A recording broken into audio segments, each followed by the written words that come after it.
Hello, good evening everyone. Welcome to this Manning Books live stream on Twitch today. My name is Feline Hermans and today I will explain to you how to read code. Specifically how to read very confusing code and what confusing code creates in your brain. What type of tension is created in your brain if you read confusing code. If you have any questions, feel free, of course, to drop them in the chat. I'll be keeping an eye on the chat on my second screen. So if you see me do this, then that is because I'm looking at your questions. So feel free, of course, to reach out if there's anything more you want to know. Before we dive into the topic of confusing code, I actually want to take you back into my own personal history to explain to you why I started to research complicated code, why I started to research code reading and code comprehension, the process of understanding code by people. This isn't because I started that. I was a researcher already when I started working on this, but I was actually working on other things. I wasn't working on code comprehension. But then in the year 2013, what happened is I started to teach kids at a community center. So I was already teaching at the university, slightly older children, adults of student age. But in addition to that, on Saturdays, I started to teach in a programming club for kids. And these kids were like 8, 9, 10-year-olds, so pretty young kids. And they asked me if I could teach them programming. So then I was like, yes, sure, children, no problem. I can teach you programming, even though I didn't really know that much about teaching. I of course knew how to lecture. I knew how to, at the university, to talk to a bunch of students, but that was really different from teaching kids. But I didn't let that stop me. I thought, they're kids. They're 8 or 9-year-olds. How hard can it be, right, to teach them programming? And then what happened is that subconsciously, I started to think about how I learned programming when I was a kid. So this is me. I'm about 10 years old here, sitting behind my dad's computer, programming away. That is how I learned programming at a relatively young age. But I didn't have a teacher.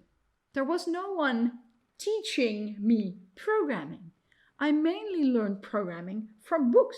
I had this book, Basic Computer Games, and maybe if you're the same age as I am, you might also have learned programming from this type of books. And in these books, there wasn't something like an explanation. It wasn't even very much a tutorial or a book that explained you something. If you opened the book, this was what was inside. Just printed out basic listings that you could manually copy into your computer. And then, of course, you made many mistakes, but you fixed all the mistakes. And then after a while, you had a program. That's how I learned programming. So again, there wasn't someone teaching me programming. I more or less taught myself. And that's not just me. Many people my age, children of the 80s, so to say, all have learned, or many have learned programming in this way, because when we were kids, there weren't so many adults that knew how to program, and there was no YouTube, so there weren't tutorials either. So the best way at that time was just to try stuff out until it worked. Just let kids explore, let them figure out how to do it by themselves. That vibe of self-exploration is still very much present also if you look at programming books today. So my strategy in the programming club was, let's buy a bunch of books for kids, just like I learned programming from books, and I'll bring the books to the computer club and the kids can learn from the books.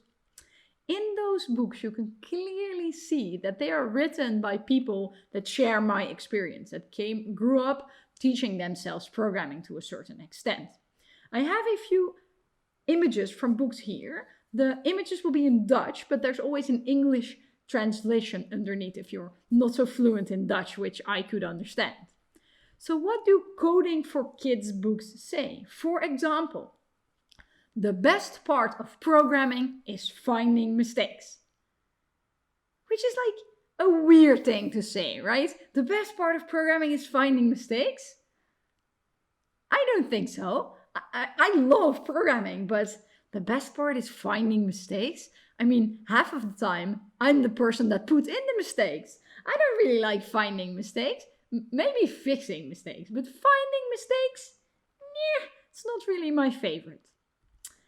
Programmers only learn from making mistakes.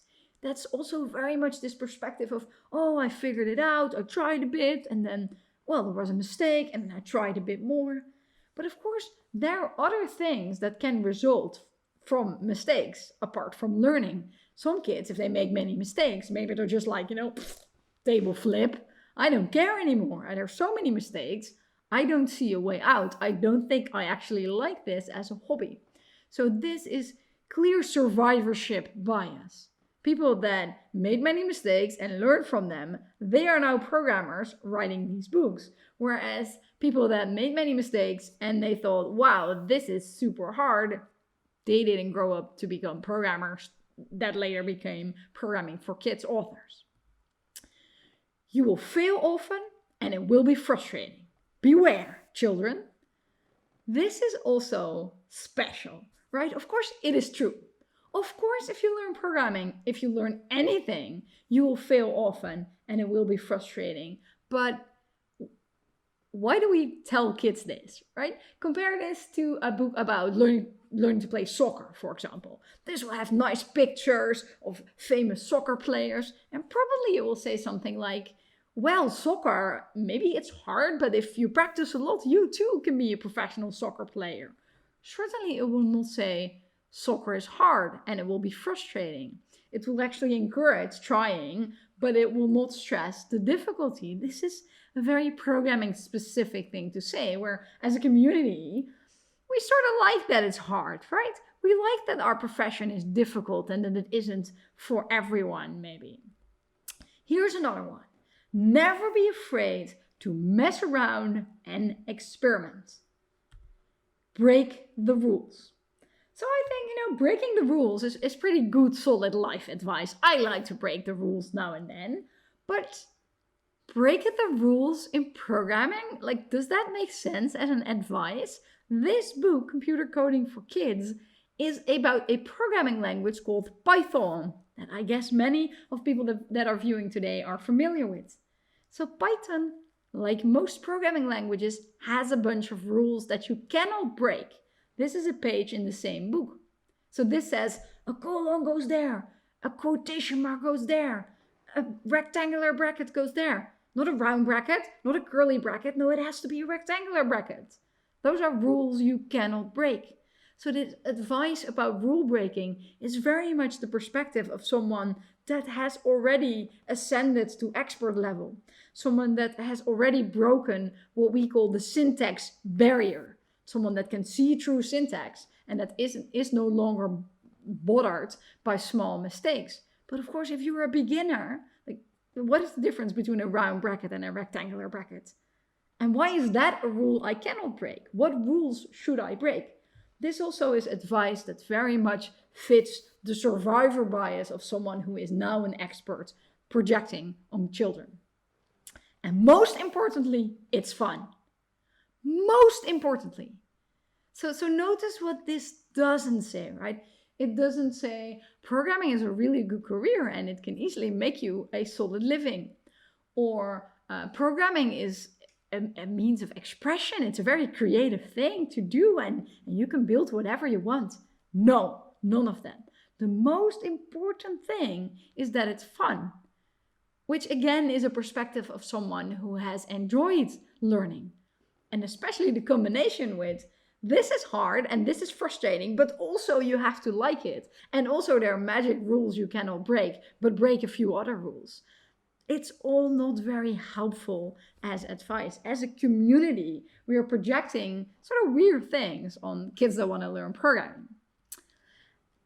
And as I said, this is a perspective not just shared by me. What you see here are the results of a survey on the website Stack Overflow that I guess most people listening today are familiar with.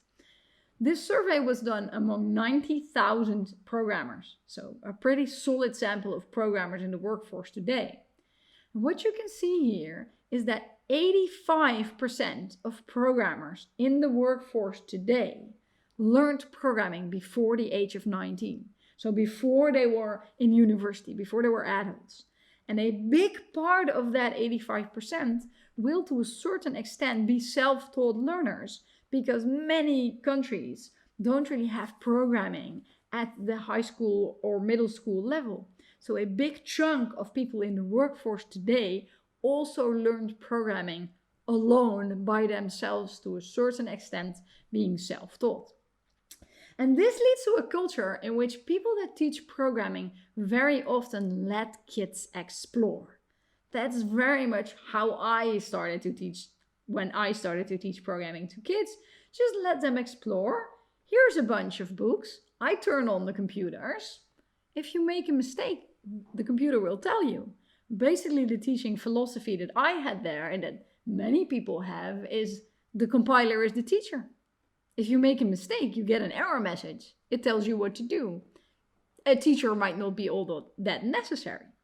Of course, we don't say that like literally aloud, but that's the culture that underlies many of those programming lessons. Certainly, it did underlie my programming lesson. Unsurprisingly, especially to people that actually know about teaching, kids were like, wow, that is really hard. We tried something, but we still don't know how to do it. Kids would ask me the same question every week. They'd be like, okay, I want to have an extra level in my game. How do I do this? And I would be like, well, this. Try it. And then the next week, the same kid would be like, okay, but how do I add an extra level? And I was like, well, I explained this to you last week. How do you not remember? And I really didn't understand why they couldn't remember. I didn't understand that saying something, like the fact that this knowledge has exited my mouth, didn't mean that it even entered their ears, let alone entered their memories. So at this point, I also became like sad and frustrated. And at that point also my scientific curiosity kicked in. Because as I said, I was a scientific researcher at that point. I just wasn't researching programming for kids. I was actually researching professional programmers at that point. But then I thought, someone must have looked into this. And indeed, they had. I found this paper called Skill Progression Demonstrated by Users in Scratch, where Scratch is a programming language specifically made for kids. And this paper found that many kids start to program and then stop programming. So there's a really high dropout. And this was a study that only looked at data. So there were no interviews. So we don't really know why the kids dropped out, but maybe it had something to do with programming being really hard and frustrating, and you should enjoy that, otherwise you're just not made for it. What this paper also found is that children, after a while, flatten their skill level. So initially kids learn quite a bit, but then after a while, their skill level drops. They don't acquire new knowledge anymore. And that also really fitted with what I saw in the programming club, that initially, of course, they learned a bit and then they didn't advance, and I didn't understand why. Fast forward a little bit to 2020. Last year, a paper came out that is called If They Build It, Will They Understand It? And this paper basically says, well, the answer is no. If kids build something in a programming language, that doesn't mean that they understand it. So these people actually did a study in which kids were observed, not just their data was analyzed. And they looked at if a child makes a program with, for example, a variable in it. If you later quiz them, give them a test on variables, the fact that it occurs in their program, does that mean that they can correctly answer quiz questions on a topic like loops or variables? And the answer was no. So very often kids can use a variable in a program, but they don't really understand it. Probably they came to the solution by looking what their next door neighbor was doing, or looking on YouTube, or just trying out many times. So just the fact that a kid can do something doesn't mean that they really grasp concepts, which also fitted with what I saw at the programming club, that kids were doing stuff. Like, they were making games and they were sort of happy, but they would ask the same question every week. They weren't learning, even though they were sometimes having fun and they were making programs. So back to 2013, I didn't know most of that at the time. I just knew that the kids were learning and I didn't know why. And again, I didn't really know that much about learning. And you might think, well, wait a minute, didn't you just say you're a professor, that you were teaching in a university? Well, yes, but in the Netherlands and also in many other countries around the world, we have this fantastic system where if you want to teach elementary school, you go to school for 4 years. If you want to teach in high school, you go to school for 5 years. But if you want to teach at a university, you just get a PhD in any topic like astrophysics or software engineering, like I did. And then 12 afternoons of educational training, and then you are good to go to teach. So technically I was teaching qualified, but that didn't really mean that I had a working understanding of how to teach, specifically on how to do anything else than just say stuff and hope that it magically stuck to children's or students' brains. But at that point, I started to get really, really interested in learning, specifically because the kids in the programming club were struggling so much. Now, clearly, my undergrads at that time were also struggling because I just wasn't doing such a great job in teaching. But the nice thing about an 8-year-old that is confused is they will tell you. Like, one of the kids in my club at one day came to me after class and he looked me in the eye and he said, I am not coming back to this stupid programming club. And I was like, oh, right in the feels. What are you saying? But he was right. I mean, he wasn't learning anything.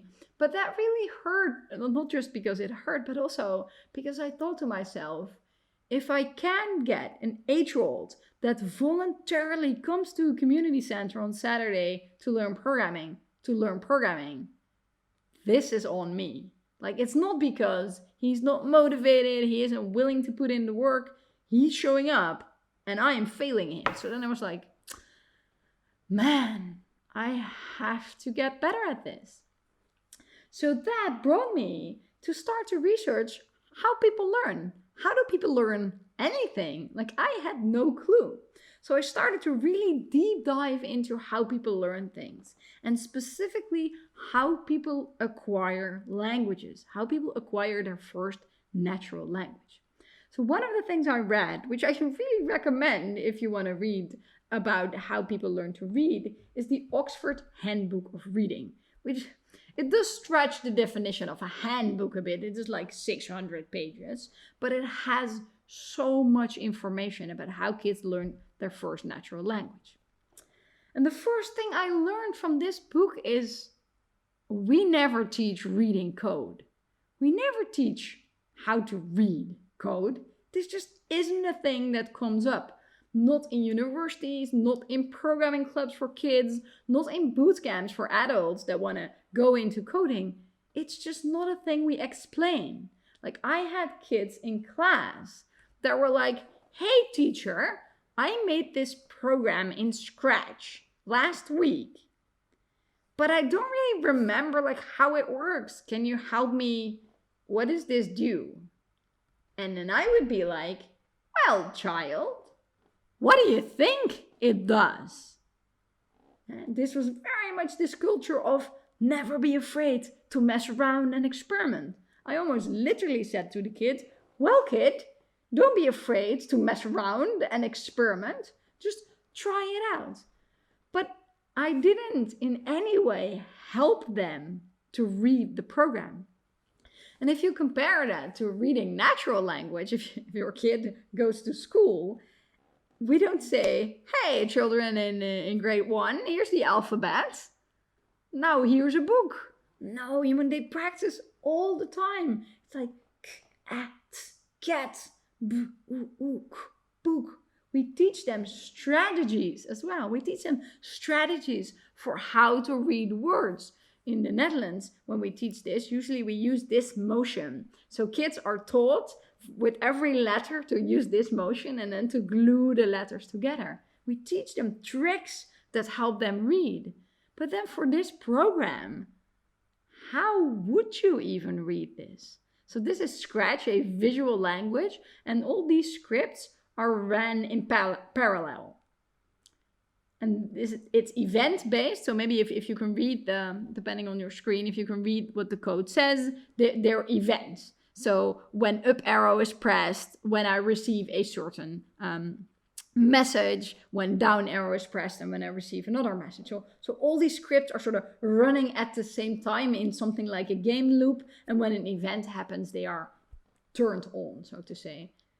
So how would you read this code? It's not even like imperative Python code that you could read top to bottom. It's not even an easy question to answer for me as a professional, how you would read this. And we never gave kids any strategies on how to read this. And then, of course, the kid was like, I don't know. It's like, what do you think? The kid is, I don't know. You never explained anything to me about how to do this. Clearly, I don't know. And again, compare this to reading your first natural language. Imagine you have a 5, 6, 7-year-old at home and you're like, Mommy, what's that word? You probably don't say, well, honey, what do you think it says? That's not helpful. You probably help them break down the problem. Like maybe you point at the first letter. You're like, that first letter, do you recognize it? It's the first letter of your little brother's name. He's called Albert. It's also, do you recognize the letter? And then the kid is like, oh yeah, maybe that's an A. So you ask them to know the first letter.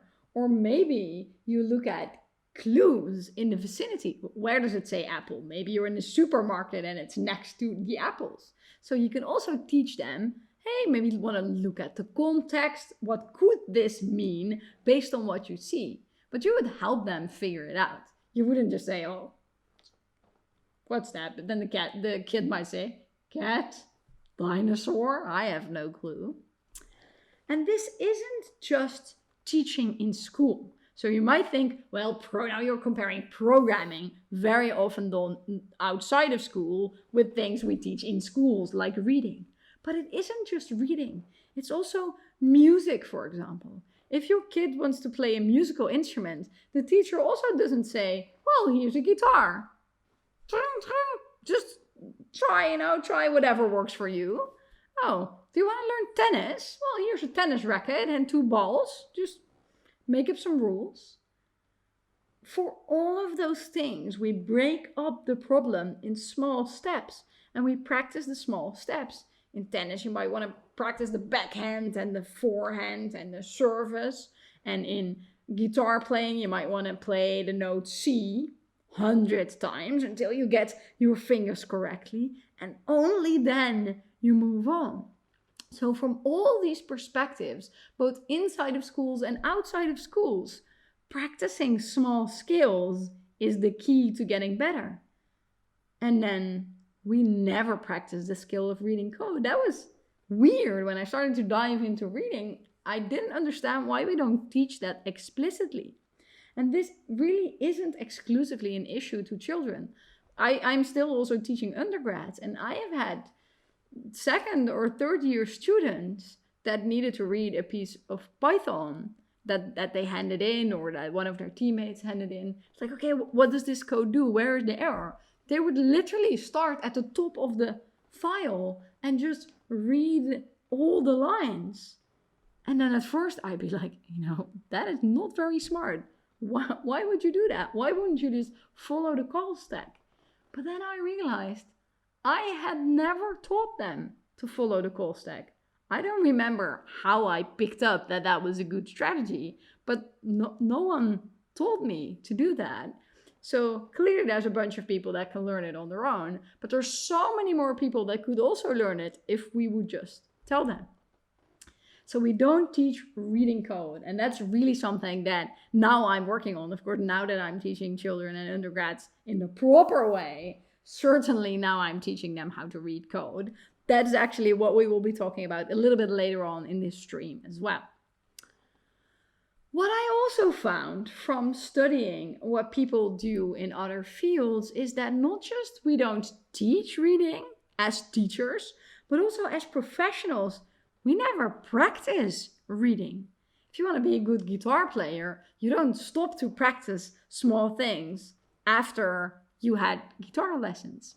You will continuously always hone your skills. You will still do C, D, E, F, G before every show, even if you're a professional. So we don't really practice reading. Whereas research shows that code reading is very important for our practice. This paper by Xia et al. Shows that professional programmers spend 58% of their time reading code. So almost 60% of the time, you, professional programmer in the audience, are reading code. Yet, when do you practice to read code? Never. We always think that if you want to get better at programming, you should do more programming. Advancing in programming is writing more programs. And we really like to celebrate Saturday night open source projects. Oh, you need to have a hobby project to be a good programmer. Some people go as far as to say that if you don't have a hobby project, you're not a proper programmer. We always think that if you want to get better at programming, you should program more. Never be afraid to mess around and experiment, right? Try out stuff. That's important.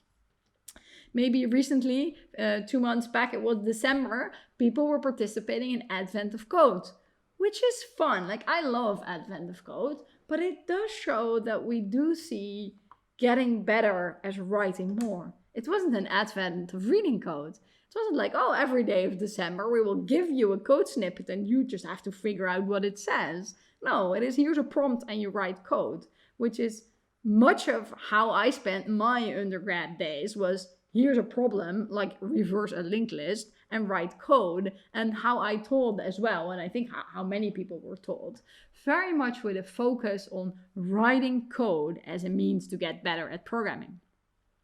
So we don't really practice code reading either. And then the third thing that I learned from looking at how other fields have their stuff together is that we don't really have theories for reading code. Like, what happens in your brain if you read code? I don't know. But I also, at this point, didn't know that other people do know.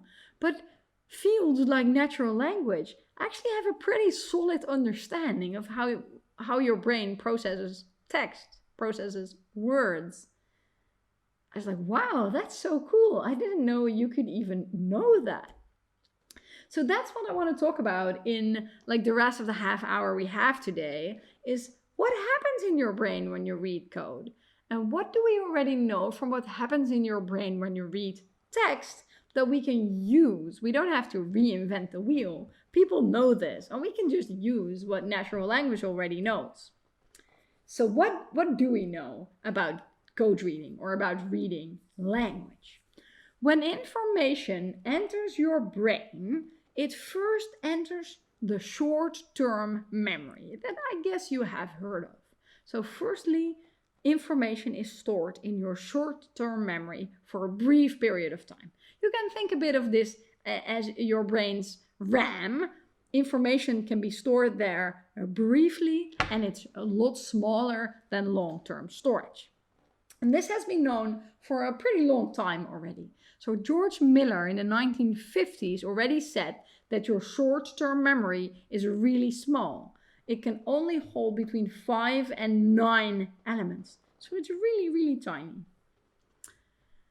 Let's actually try that in practice. So I hope you are participating, looking at the chat as well in the meantime. I hope you are participating. I will show you a brief sentence, just a sentence of 3 words. And it is your job at home to remember and reproduce the sentence. But I will show it to you for a very brief time. It's like half a second. It will be like, and it's gone. Just to show you how bad, how small your short short-term memory is. So I hope you're watching at home. There we go, prepare. So I guess you're screaming at your phone. Like, this is unreasonably hard, Hermans. This is undoable. We cannot do it. Well, I'm sorry. That's just how small your short-term memory is. It can only hold between 5 and 9 elements.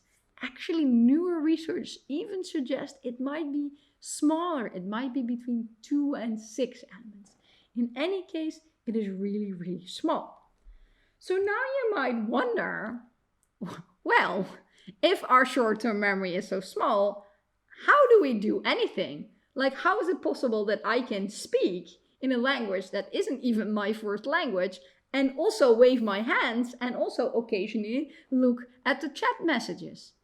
How is that even possible with such a tiny brain? Well, your short-term memory doesn't work alone. It actually collaborates in your brain with your working memory. So if you have read a sentence, then from the short-term memory, it is sent on, processed through the working memory. But in the working memory, not just information from your short-term memory is stored, but also information from your long-term memory. Your long-term memory really helps your working memory process. And of that we will also see a small example. So I'll show you yet another sentence, and there you can see that your short-term memory can be supported by your long-term memory. Here we go. I hope you're ready for yet another sentence.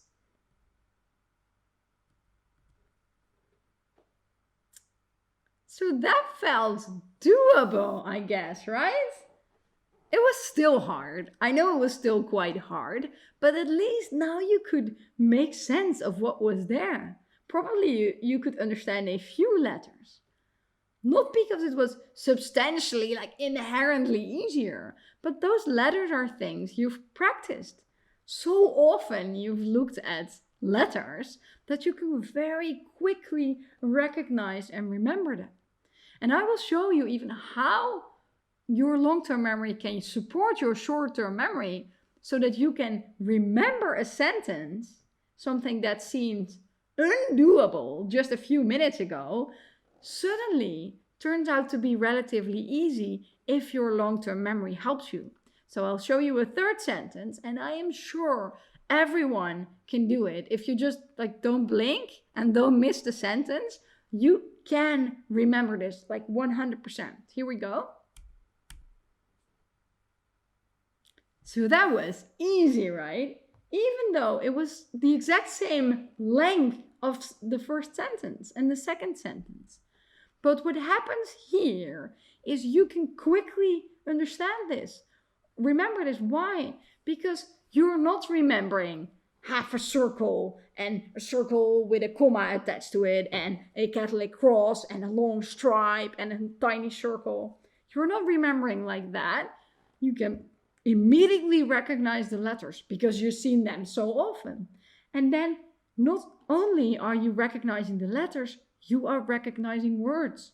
You are saying, not in your memory, CATLOVE. No, it's like cat, it's one thing. So those things are retrieved from your long-term memory. You know the letters, you know what a cake is and what loaves is. So the number of things you have to remember now has suddenly decreased from all the individual letters, which are way too many, to 3 things, which easily fit your short-term memory. So here you see in action the collaboration between long and short-term memory. So now let's circle back to programming, because it sort of turned into an introductory cognitive science lecture, which is also interesting, I guess. But I know most of you came here to listen, to know about getting better at reading code. What happens in your brain when you read code?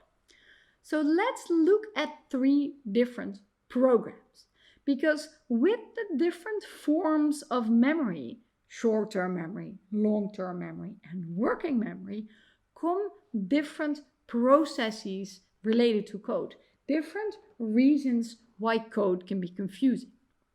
So let's look at this program. It's a program in a programming language called APL, which is sort of a weird and esoteric programming language that most professional programmers don't know. It's very old. It's from like 1960, and it's mainly meant to do vector calculations.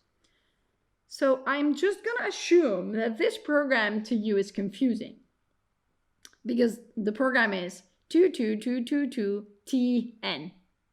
Like, this is the program. This is an entire program in APL. So why are you confused by this? It's because of the T. You don't know what the T does. You probably know what 2222. You know that it's twos. And I will tell you that the N is the input parameter to this program. So you know what that is. It will be a number as well. But then what is that T thing? So this is an issue with your long-term memory, right? You just don't know what the T is. It's not because you're not capable of processing this program.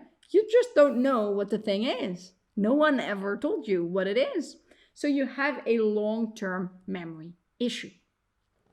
This program, a Java program, also might be confusing to you, especially if you're not a trained Java programmer. If you're, like me, mainly using Python as a programming language, then this might be confusing because it overloads your short-term memory. If you really want to understand it, you have to remember many things. Public class, binary calculator, public static void, main, int, end, system out, print line, integer, binary string. If you're an experienced Java programmer, you probably know that public class and public static void main is all not so important. Probably where the importance are is in the binary string and the binary calculation. But you can only see that if you're not all too confused by all the fluff that is there. So this program is a bit fluffy, and if you're not used to it, this will be heavy on your short-term memory. Here is a third program. By the way, they all do the same. All these programs calculate the binary representation of the number n. Here's a program that's also confusing, probably, but it's confusing for yet another reason. Here, the program is confusing because you have to do so many things. It is your working memory in this program that is being stressed, is being stretched to its limits. Because what is going on here? You can't really see. Probably if you would actually have to debug this program, you would take a pen, you'd say, okay, well, let's just try this for the value n. Okay, so n is 7. What happens? Okay, so b is the empty string, and then this loop goes from 7 to 0. Okay, so then n is, okay, that's 7 divided by 2, so that's 3 because it's rounded. Okay, so then b string is, okay, so it's a string 0. Okay, what happens in the next iteration? So you just have to work really hard to understand this. If you're somewhat familiar with programming languages, even if you're not familiar with BASIC, you will know what most of this does. You know let, you know the equal sign, assignment, you know the empty string, you know a for loop. Your long-term memory is fine, right? The issue here is your working memory. You have to do so many things. So you might be like, yes, but what you've just showed us just means that reading code is really hard. Look, you showed us all these types of confusion. And that might lead to what I sometimes think is so sad, that people, they look at a certain library, like I sometimes do this. Oh, I need a parser library in Python. Let me go on GitHub. And then you look at code that someone else has written, and you look at it, you're like, yeah, this is so hard to read. It's probably easier if I just write my own parser framework, which I think very often is not really true. But we think it's true because we have practiced writing so much. That's where our fluency is. But we've never really practiced reading. We don't really have theories for reading. So of course it is hard. If I ask non-trained people to do a marathon tomorrow, they'd be like, that is super hard because I never did a marathon. But a marathon isn't inherently hard, right? I know if you've never ran a marathon, this probably sounds like terrible to you, but it isn't inherently hard. I mean, you can already walk. It's just you do that many, many times. It's only hard if you've never practiced. If you practice a lot, doing a marathon is not so bad, actually. And it's sort of the same with code, with reading code, where it sounds terrible, but that's because you never practice. But you could practice. You can actually get a lot better at code reading if you would just practice. So here's a few things that you can do. What I hope that you do after watching this video, the next time that you actually encounter code that is hard to read, I hope that you will reflect and you will think, okay, so that was uncomfortable. Is this a long-term memory issue? Is it just really hard because I don't know syntax? Is this a short-term memory issue? Is this just really hard because I have to remember many things and I don't yet know what is and what isn't important? Or is this a working memory issue where you're like, okay, I think I can oversee all the syntax elements and all the elements that play a role, but I don't know how they interact with each other. These three different problems have different solutions. So if your problem is, I don't know this syntax, then you can learn. You could practice syntax. I know it's not really a thing we do, but it works just really, really well. So you can make a stack of cards called flashcards, where on one hand side you put the prompt. So for example, in the APL example, you could put on one side the T, which actually isn't a T, it's called encode. And then on the other side of the card, you say encode. And this is how you could learn all the APL keywords that are all operators. But of course, this doesn't have to be APL. It can also be Python, where you say for loop on one hand side, and then the syntax of the for loop on the other side. Or if there's a certain API that you want to learn, retrieve a file, and then what you have to do is on the other side of the card. If you practice that, you'll get a bigger vocabulary of syntax. So then you're less likely to have these long-term memory issues. If you have working memory issues, on the other hand, if it's very, very hard to process the individual elements of code and how they interact with each other, you can support your working memory. Your working memory is basically, it's your short-term memory applied to a certain problem. So it also has this very small size limitation, but you can help it. For example, something you could do is you could have a tracing table like you see here, where you step by step analyze what's going on. So you say, okay, in the initialization, N is 7 and 2 is 7, very systematically. B string is the empty string and N1 is also 7. And then step by step, okay, loop iteration 1, this is what happens. Iteration 2, this is what happens. And you can do this manually, as you see me do here, but clearly, of course, this can also be done supported by an IDE, where you really systematically step through the code to try to gain an understanding and make it easier for your working memory to understand, because you offload the important information somewhere. And this could be on a literal piece of paper, or you can put all of this as watches on variables in your IDE, but at least you're offloading some of your working memory elsewhere so that you can process code more easily. So that is the good news. You can get better at reading code. Firstly, by self-reflecting and understanding what type of confusion are we dealing with.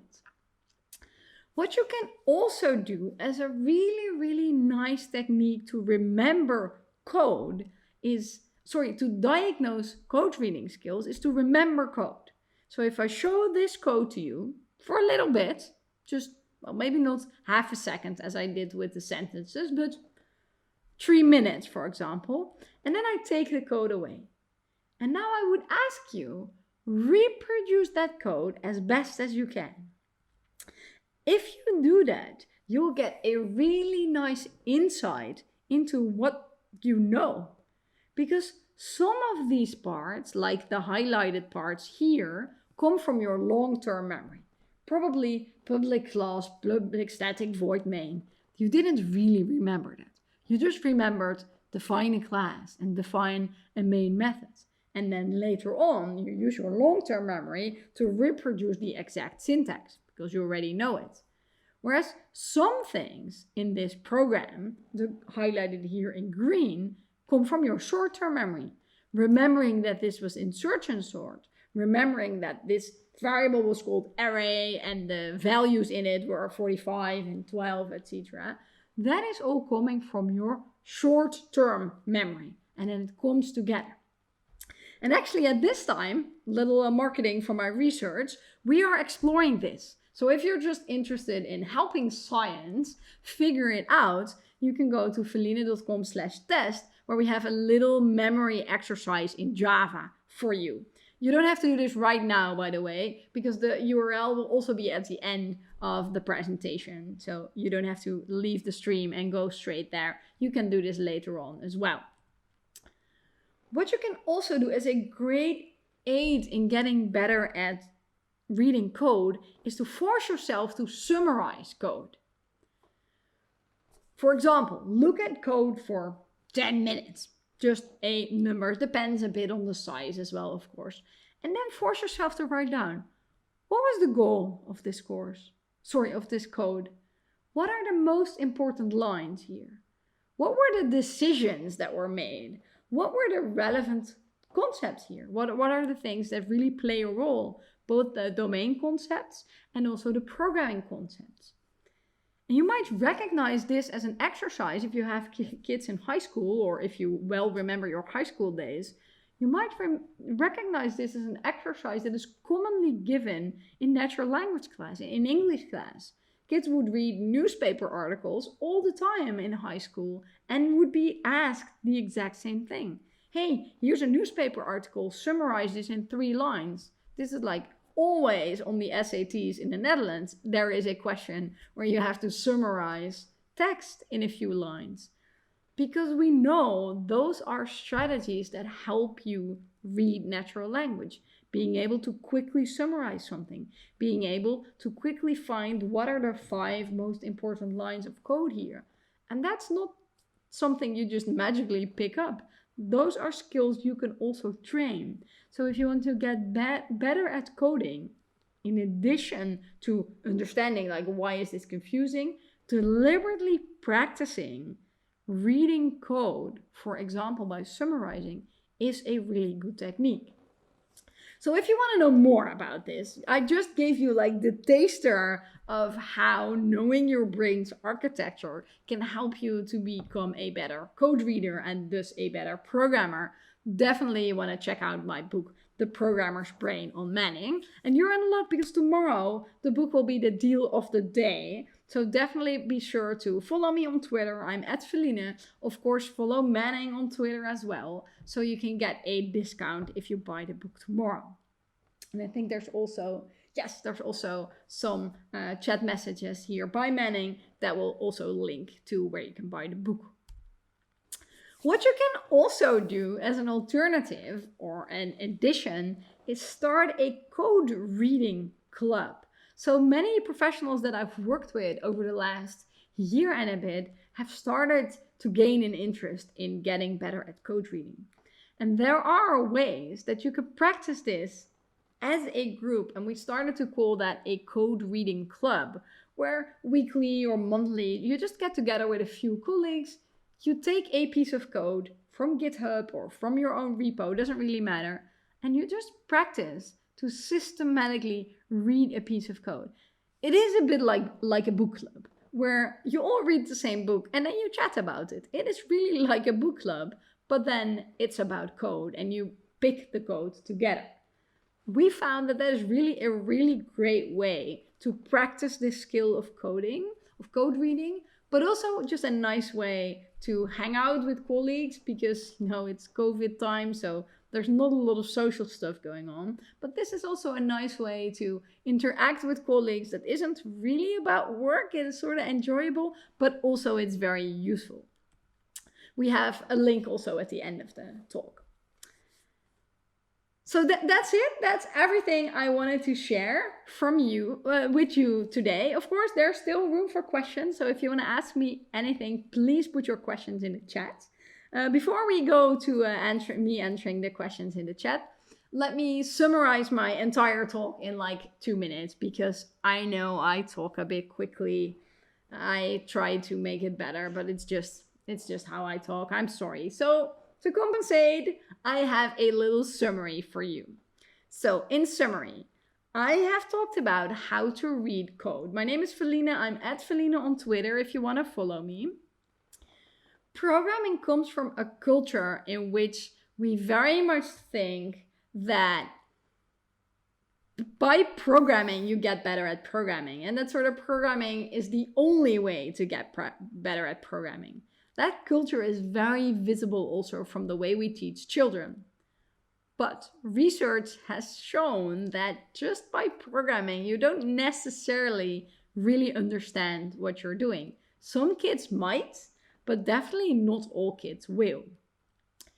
If you want to be more systematic about getting better at programming, you have to know a little bit about how your brain processes things.